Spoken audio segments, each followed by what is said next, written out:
Guys, and welcome to another episode of Cryptic Crypto, the channel that's giving you daily insights into the crypto market. Please like and subscribe, and remember that this is not financial advice. This is just my daily take on where the market is and where I believe it's going. And let's get straight into it. So first of all, guys, sorry about yesterday. Didn't do a video. To be honest with you, I was on a social and didn't feel like it was probably the best time to actually release a video displaying why I went it, because it's been a sea of red. Yesterday obviously wasn't a good day for crypto, but if we zoom out, like I'm always encouraging people to do, overall on the weekly, looks absolutely fine to me. Cool, there's some bigger losses, but again, if we zoomed out again, Clank has absolutely smashed it and some of the other coins have come down. So why is that? We'll run through that today, or my belief of why the market's kind of come down a bit from a crypto perspective, not an S&P or a NASDAQ 500. And also where I think it's going. So let's dive straight into some charts. Going to be going through Bitcoin as I always do, Solana, CRV, and a few others, just to give you a bit of an XRP and just give you a bit of an update across the board. I might start doing like a DGen weekly where I cover XCN, CRV and Telcoin specifically, because I appreciate those smaller caps obviously have huge upsides, but also huge low sides, and you guys will probably want to know where I'm trading and where I'm at from that. Cool, so kicking straight off, look, in the last video we mentioned that this could be a fake out. Highlighted it. Look, we've been trading in what I believe is almost a near perfect kind of bull flag. We came out the top. Some people are like, cool, I think this is going to be a fake out, etc. We'll run through the news, which is why I think this has kind of come down. We've come down a little bit, like nothing really to kind of, scare me or be at an invalidation point. We entered a trade at 102,000 and we've kept it open. Look, we've taken some profits, but we've kept it open because my view is that if we do break again, through this, 114 and 120 are my kind of next targets. And again, on today, that we've had one red candle and a little green one for today, and 108,220. If you had spoken to me on Monday the 23rd of June, and this is where timelines are really important, you would have bitten my arm off when we were at 97 to be at 108. Now, cool. I've said already, I believe that we can come all the way down from that perspective, like with liquidity. Could this be market makers trying to liquidate a number of longs or a number of trades? Because as I said in my last video, there's quite a lot of people that are beginning to enter or were entering a lot of longs, and that's generally when I begin to get a bit concerned around the market. So that's just a bit of an overview of Bitcoin for there. CRV. Cool. Again, we broke out. We were in a trade from 49, and I believe, there's not a huge amount of downside here. We could go to sort of 36 cents, but I'm incredibly bullish on this coin. And to be fair, I was exploring this chart a bit more detail because it could almost be forming a channel rather than obviously this bullish pennant here. But like, if it is that, look, cool. Looks like we could have almost broken out, come back down, wicked below and beginning to obviously hopefully trade on the upside. We are below, all the 20, the 50, and the 100 and the 200 moving averages. Normally that's a great place if you truly believe in the project, and CRV is heavily linked to stable coins. Look at Circle, look at that chart and how quickly that's kind of evolved. And if you actually look at that, and any projects are involved in CRV, Ethereum, pretty much all stable coins are built on, I'd be heavily hedging my bets in those kind of areas, and CRV is my kind of degen play in terms of that. And if you go all the way back, it's already been above $5-6, and my expectations are we get there again this year from that perspective. Cool. I haven't obviously opened that one. Brilliant. So look, where are we at in terms of S&P? I think this is really interesting because typically, Bitcoin and all the others trade very similar to S&P, and it's, we're at all-time highs. We're not at all-time highs. We're not at all-time highs in terms of, obviously Bitcoin or other things. And normally S&P is heavily linked, in my opinion, to Bitcoin, and normally correlates. And when we look at the NASDAQ, that's normally heavily linked in terms of altcoins. And as when the NASDAQ begins to obviously wick off, etc., and stuff like that, we're expecting altcoins to pump, quite continuously, to be honest with you. And like, I'm still incredibly bullish. A lot of people, well, not a lot of people, but on my Twitter were sort of sending me little messages like, well, you know, like bearish things like, you said the fake out, but you know, or could be a fake out. It's definitely a fake out. You know, why are you still bullish? Why are you still bull posting? It's because, you know, like for me, like, okay, cool, this breakout could have been partially invalidated, but we could be coming back up quite easily. It hasn't, like, if we were down here, then yeah, 100%, you know, I'm like, cool. You know, I'd be hoping that we obviously bounce on here and probably, you know, starting a trade a little bit lower. And if we broke that again, you know, I'd have my stop losses to enter a trade lower. It's all around opportunities. If the price goes down, as long as you're looking at the charts for when there's a good point of entry, generally, as long as you've got your stop loss and everything like that, you are safe. And I've got spot bags in all of this. Bitcoin's one of my heavy plays. Solana as well is one of my heavy plays. And again, this chart to me still looks absolutely fantastic. Look, broke out of this, obviously descending pennant, came up, absolutely pushed up to the 0.618 line, came back down, retested, kind of consolidating. My view is we're going to start pumping at, you know, at some point in the near future, unless there's some rhetoric or, you know, Bitcoin does completely invalidate and drop to the downside and dominance is still really high. Obviously that could affect that. But Solana, I absolutely love Solana. You know, you know, Trump launched his Trump coin on Solana, and my God, did that pump! And we're not really that far off, obviously, where we were back in May. And I know, you know, like, okay, the market's dropped since May. We've been trending down, but look, we've broken that pattern now. We're now beginning to look to the upside. We're, you know, kind of treating the 20-line SMA as support here, which is fantastic. If we can flip all these moving averages into support and get up past these trends, it's fantastic. If you buy below, like, just think of it like this, you buy below a moving average, the moving average is where has that coin been in the past over an average period of time, whether that's 20 days, 50 days, 100 days, 200 days. And if you have bought below that, then just think about it logically. More than likely, at some point we'll go to the upside. If we are in a bull market, if we are in a bear market, then you would expect this to come down and you'd have like black swan events and all those different things. But Solana, what a play. And one of the things that I'm still incredibly bullish on, look how long we've been consolidating for.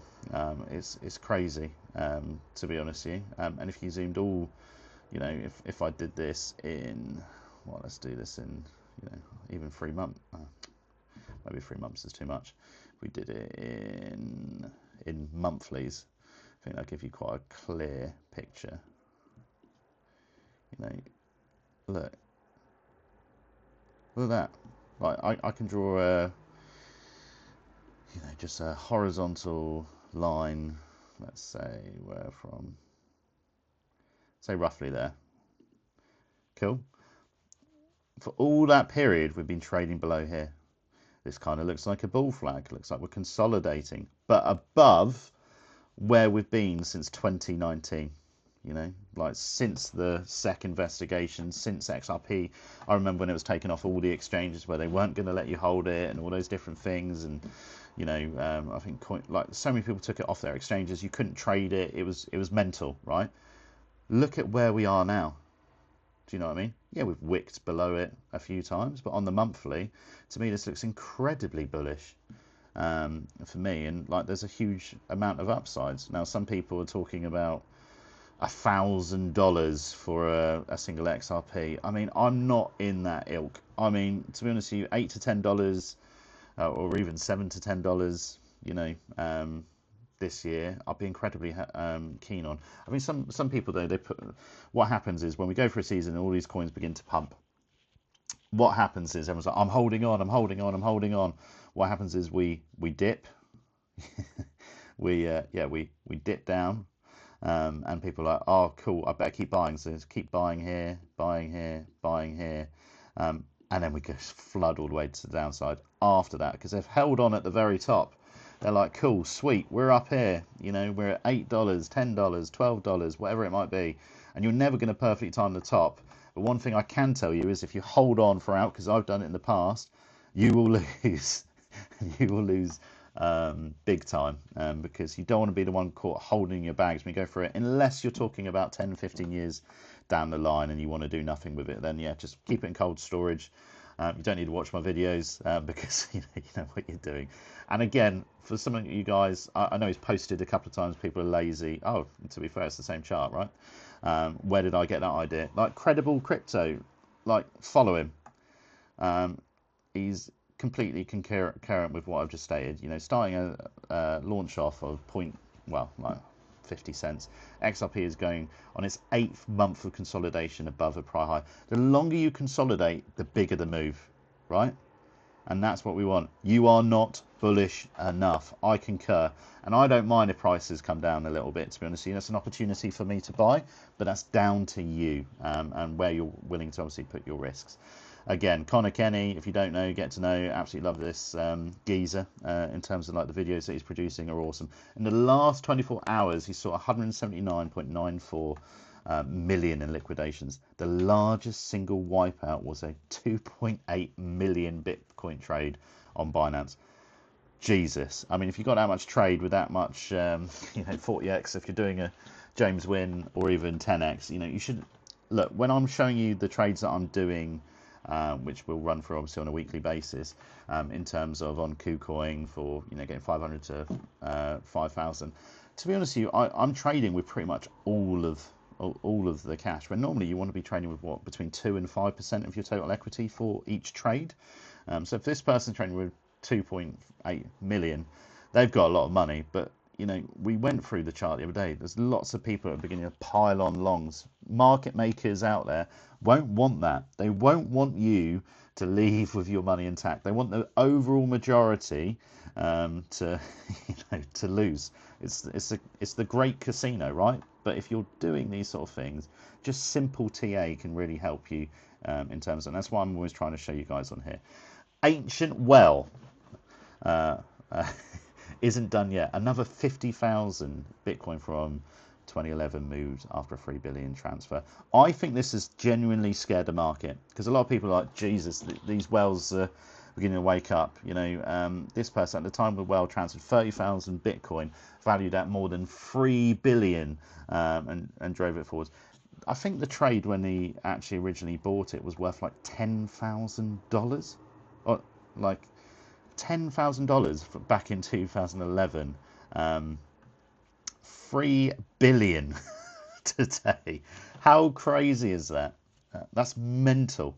And people are still like, bearish on the overall market. Cool, we might go for a bear market at some point, and there will be different points where the market is looking particularly poor. But if you look at the overall markets, it's crazy how common this is, and 95% of investors out there don't have any Bitcoin. So you're still early. You're part of the 5% if you own any Bitcoin. But as I mentioned here, this will create a lot of fear. Now, Michael Saylor's obviously trying to buy another 500,000 worth of Bitcoin and all these other businesses, but this kind of rhetoric will drive people in retail or people to get nervous, because 5 billion entering the market, and if they sell that entire 5 billion position, that will affect market price, and ultimately that will affect people's bullishness of that. I really want to go on this. Like Tom Lee, what a legend. Called Bitcoin really early, did lots around the rhetoric around Bitcoin, like back in the day. Like he's done some really interesting podcasts, but look at him. He is basically looking to build like the MicroStrategy version within Ethereum. So Ethereum is powering Wall Street's futures. That's another thing. But the crypto scene at Kane show how far it's come. Kane's Wall Street new plumbing is being built on Ethereum, and this week its architects descended on the same French Riviera villas and red carpet venues. Well, I mean, that's boring, isn't it? But basically, look, there's news articles on CNBC around crypto now, and this around Ethereum, and this is what I want to say about Ethereum. Goldman Sachs, JP Morgan will buy Ethereum to support stablecoin operations for fees, etc., and stuff like that. Tom Lee well-known market strategist has forecasted that major banks such as Goldman Sachs and JP Morgan are likely to adopt Ethereum. This geezer was literally calling, you know, Bitcoin to go to 100,000 when it was at like 10. You've got to like look at some of these people and think, you know, where is the market going? Cool, you know, Ethereum. If we brought up Ethereum now. Which we obviously have a track. Okay, this isn't the updated chart, never mind. But look, if we looked at it, we are in a big consolidation period. Cool, we've dropped, you know, the price, we wicked all the way down that. We're kind of beginning to trend back up, but still within kind of, you know, quite a clear flag there. Could be obviously a bull flag, and I'm happy to show my TA on this. You know, we entered a trade at whatever it was, 1,400 roughly. But we're at 2,500. Look where we were. You know, the price hasn't really increased. Well, it's dropped in half since December. You know, we were at $4,100. We're pretty much, you know, 60% down. Now, is that a good time to be buying, or is that a good time to be selling? Now, if you bought back here, definitely not a good time to be selling, in my opinion, because the chance of this going to the upside are significantly higher, in my opinion. And again, this is not financial advice, than going down. And Ethereum, the fact that, you know, CNBC are, you know, obviously doing an article 3 hours ago, Tom Lee predicting that Goldman Sachs and JP Morgan will buy. You know, I've heard, you know, obviously people describe Bitcoin as the king and Ethereum as the queen, and the queen is the one that drives obviously the alt season. Now, in my opinion, there's going to be a lot of money flowing into Ethereum in the future. Bitcoin will get so costly for new people to get involved with. They're going to be looking at the next best thing. And in my opinion, obviously, there's a lot more use cases for obviously Ethereum. There's a lot more that's been built on that, all the stable coins, etc., and stuff like that. So my play would be get into obviously Ethereum. Now, Ash Crypto, a well-bought 576 Bitcoin worth 61.1 million. While people panic sold due to 80k Bitcoin transfer, smart money bought the dip. I couldn't agree more, right? And again, you know, if we went back to the Bitcoin map, or not map chart, from that perspective, cool. You know, people were selling all the way down the whole day yesterday. When that news came out, bang, down we go. Now that news is beginning to get priced into the market. People are beginning to buy over the weekend. And to be honest with you, I don't normally enter any trades over the weekend because, you know, I want the US market to open. I want all those different things so I can actually understand, okay, cool, what's it looking like from an outlook for next week? And primarily market makers and retail are the ones heavily trading over the weekend. But yeah, I completely agree with this. People are buying every single day. Every single day people are buying crypto. You know, it's just crazy when you actually break through it. Bitcoin rallied to 111,970 in May, minted 26,700 new millionaires, bringing the total to 182,327 wallets holding over $1 million worth of Bitcoin. Look, there's going to be less of this as the price goes up in terms of retail, because I do think a lot of retail and the retail sentiment on the market is really low. But I do think that there's going to be lots of opportunities in some of these smaller cap coins. But I'd still, you know, if I was telling someone to trade tomorrow, buy Bitcoin first and then diversify. That's what I would say, because you can always, as Bitcoin goes up, and then, you know, the more opportunities, or the more likely it looks like it goes into alt season, you can obviously move some of that Bitcoin into some of the lower caps, which will obviously pump more. Nice. And just giving you a bit of an overview. So, like, since doing the videos, I think when we started, we were on like 3.2. We're now on 3.27 or something. We're now 3.3 trillion from a trading group. And again, you've just got to numb yourself to the noise on the daily. And I appreciate, you know, from my perspective, that's why I'm always trying to preach, you know, my actual rhetorics. You know, I believe we're in a bull market, so I'm not going to be consistently bearish. I'll give you honest opinions on where I think the market's going and what could be happening, but in all honesty, I haven't seen anything over the last couple of days where I'm like, Jesus, you know, the whole market's going to go. I said there could have been a little bit of a fake out, and that still is in play. But, you know, there was rhetoric around that and news around that, you know, could have affected the price. Silent revolution of stablecoins, you know, again, that backs up the Ethereum, Coinpedia. Yeah, that's not that interesting.